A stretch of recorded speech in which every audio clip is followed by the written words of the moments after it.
biệt có đi xa nhé, tạm biệt cô trước xinh xinh, mai em vào lớp một rồi nhớ lắm biết sao được trường mầm non thân yêu.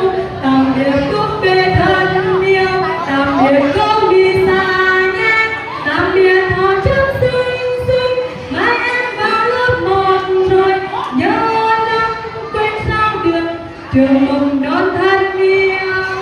Nhớ lắm quên sao được trường mầm non thân yêu. Đặt tay này lên. Rồi, 2, 3.